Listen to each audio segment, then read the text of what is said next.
تو میری ماں اور بہنوں، سب سے پہلی ذمہ داری، سب سے اہم ذمہ داری، سب سے بڑی ذمہ داری اللہ سبحانہ و تعالیٰ نے جو ہم کو دی ہے، ہم عورتوں کو دی ہے.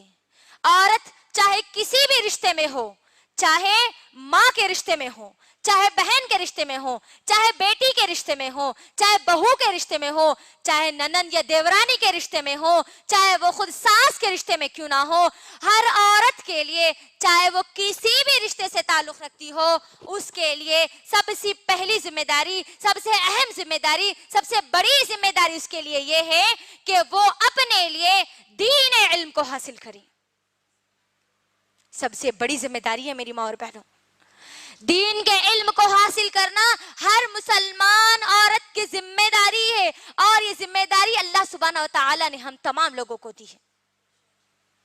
اب جب ذمہ داری دی ہے میری ماں اور بہنوں، تو میں ایک اور حدیث بھی آپ کے درمیان رکھ دیتی ہوں. صحیح مسلم کی حدیث ہے، بخاری کی بھی حدیث ہے، بخاری اور مسلم دونوں کی حدیث ہے. اللہ کے رسول صلی اللہ علیہ وسلم فرماتے ہیں کہ ہر شخص ذمہ دار ہے. غور سے سنیے میری بہنوں، ہر شخص ذمہ دار ہے، اور ہر شخص سے اس کی ذمہ داری کے مطابق سوال کیا جائے گا. ایک حاکم، ایک لیڈر کی ذمہ داری اس کے عوام کی ذمہ داری ہے، اس سے کل اس کے عوام کے بارے میں سوال کیا جائے گا. ایک مرد اپنی بیوی، اپنے گھر والوں پر ذمہ دار ہے، اور اس سے کل قیامت کے دن اس کی ذمہ داری کے بارے میں سوال کیا جائے گا.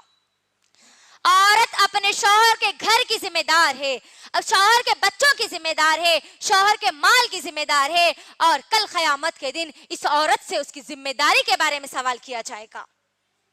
گویا ہر عورت ذمہ دار ہے، ہر انسان ذمہ دار ہے، اور ہر ایک سے اس کی ذمہ داری کے بارے میں سوال کیا جائے گا. غور کریے، سب سے پہلی ذمہ داری اللہ نے مجھے اور آپ کو یہاں پر بتلا دی کہ علم دین کو حاصل کرنا ہے. غور کریے میری بہنوں کہ یہ علم دین حاصل کرنے کی ذمہ داری ہم نے کتنی ادا کی ہے، کتنی ہم کو ادا کرنا ہے.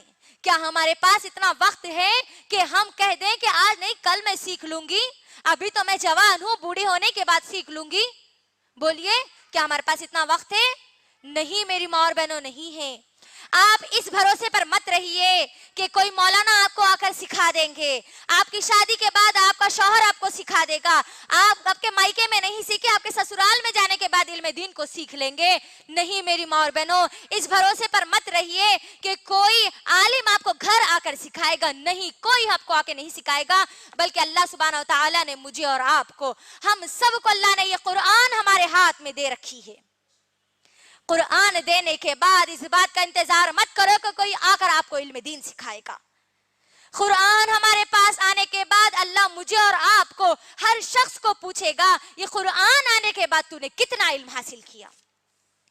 کیونکہ میری بہنوں، غور کرنے والی بات یہ ہے کہ اللہ سبحانہ و تعالیٰ نے اس قرآن کا جو سب سے پہلا فیصلہ جو اللہ نے نازل کیا، سب سے پہلا حکم جو اللہ نے نازل کیا، سب سے پہلی وحی جو اللہ نے نازل کی، سب سے پہلا پیغام جو اللہ نے نازل کیا، وہ پیغام، وہ وحی، وہ فیصلہ علم کی بنیاد پر ہے، علم کے لیے کہا گیا ہے.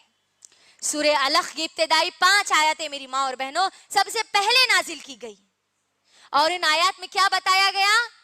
اعوذ باللہ من الشیطان الرجیم، بسم اللہ الرحمن الرحیم، اقرأ بسم ربک الذی خلق، خلق الانسان من علق، اقرأ وربک الاکرم الذی علم بالقلم. اللہ نے یہ آیتیں سب سے پہلے نازل کی ہے.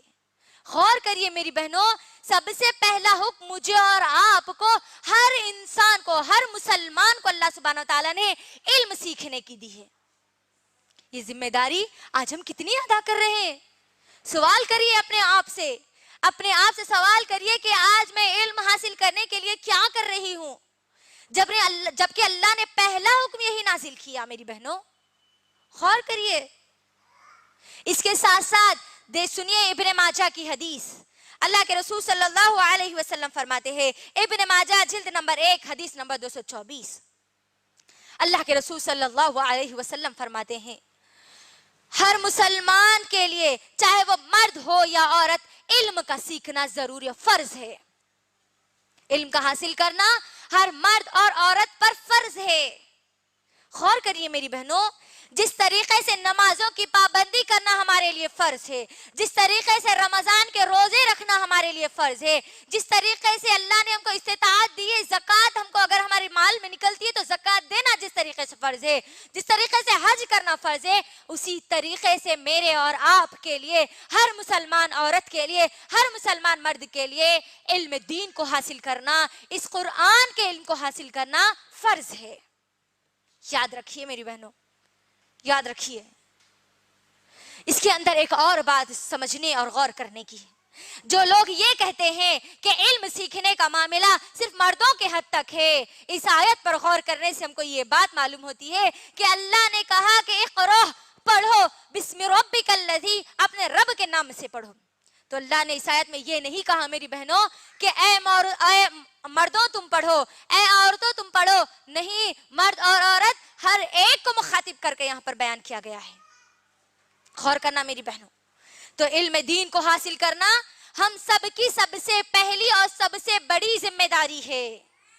اب میری ماں اور بہنوں، جب ہم لوگ یہ سمجھتی ہیں کہ قرآن کا علم مجھے اور آپ کو حاصل کرنا ہے، سیرت نبوی صلی اللہ علیہ وسلم کا علم مجھے اور آپ کو حاصل کرنا ہے، تو میرا آپ تمام لوگوں سے ایک سوال ہے میری ماں اور بہنوں، اس سوال کا جواب دینے کی کوشش کرنا۔ جب اللہ سبحانہ و تعالیٰ نے مجھے اور آپ کو اس قرآن کا علم حاصل کرنے کا حکم دیا ہے، تو میرا سوال ہے آپ تمام لوگوں سے کہ اللہ سبحانہ و تعالیٰ نے اس قرآن مجید میں سب سے پہلا علم کس چیز کا حاصل کرنے کا حکم دیا ہے؟ کوئی مجھے بتا سکتے ہیں کہ اللہ سبحانہ و تعالیٰ نے قرآن مجید میں سب سے پہلا علم کس چیز کا حاصل کرنے کا حکم دیے ہیں؟ چلیے میں ہی آپ کے درمیان رکھ دیتی ہوں۔ میری ماں اور بہنوں، اللہ نے جہاں کہہ دیا کہ علم حاصل کرنا ہے، ہر مسلمان عورت کی سب سے پہلی اور سب سے بڑی ذمہ داری جب علم حاصل کرنے کی ہے، تو اس کے لیے سب سے اہم بات یہ ہے کہ وہ سب سے پہلے اللہ سبحانہ و تعالیٰ کا علم حاصل کریں، کیونکہ اللہ سبحانہ و تعالیٰ نے قرآن مجید میں سورہ محمد سورہ نمبر 49 آیت نمبر 19 میں اللہ سبحانہ و تعالیٰ نے کہا فَعَلَمْ أَنَّهُ لَا إِلَهَ إِلَّا اللَّهُ۔